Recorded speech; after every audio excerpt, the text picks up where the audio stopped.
là dans les locaux de Radio Languedoc, des locaux qui ont été totalement ravagés par l'orage qui s'est déversé sur Montpellier dimanche 23 août.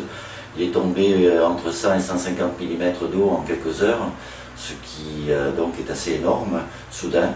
Et Radio Languedoc a eu la mauvaise chance d'être lui aussi arrosé par, je pense, une conduite d'évacuation des eaux du toit qui passe pas très loin d'ici et qui donc s'est déversée dans cette partie-là qui est la partie centrale de la radio, c'est-à-dire la régie, là où il y a la régie, et à côté, là où il y a les studios. Donc tout le matériel qui se trouvait là, la table de régie, les différents ordinateurs, etc., ont pris l'eau. Donc c'est ça qui est assez inquiétant pour l'avenir. Il y avait de l'eau au sol partout, sur, à mon avis, 5 à 10 cm. Elle s'est écoulée, elle est partie. Mais le bilan, c'est que voilà, toute la partie, le cœur de la radio, ce qui fait qu'on existe, a été totalement endommagé.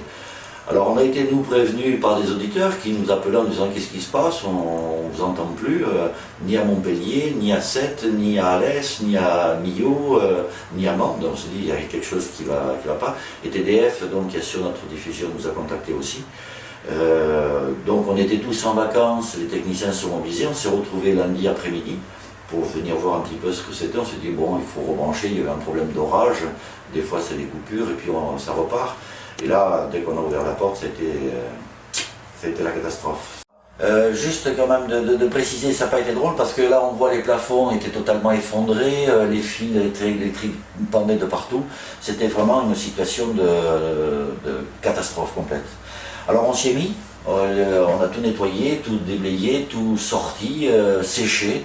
Pour le moment on est en arrêt de diffusion parce qu'il faut voir si le matériel va tenir. Et puis on va vérifier le matériel et on pense que si tout va bien, s'il n'y a pas eu de gros ennuis de matériel, on va pouvoir se remettre à diffuser à partir de ce week-end ou à partir de lundi. À partir de là, on va voir comment on va pouvoir relancer la radio dans ses activités. La rentrée qui était prévue la semaine prochaine ne se fera pas, c'est sûr. On a besoin de stabiliser les choses. Je crois que c'est une rentrée qui se fera plutôt dans une quinzaine de jours, le temps de remettre tout en place. Si vous souhaitez avoir des informations sur l'évolution de la situation à la radio, www.radiolengadoc.com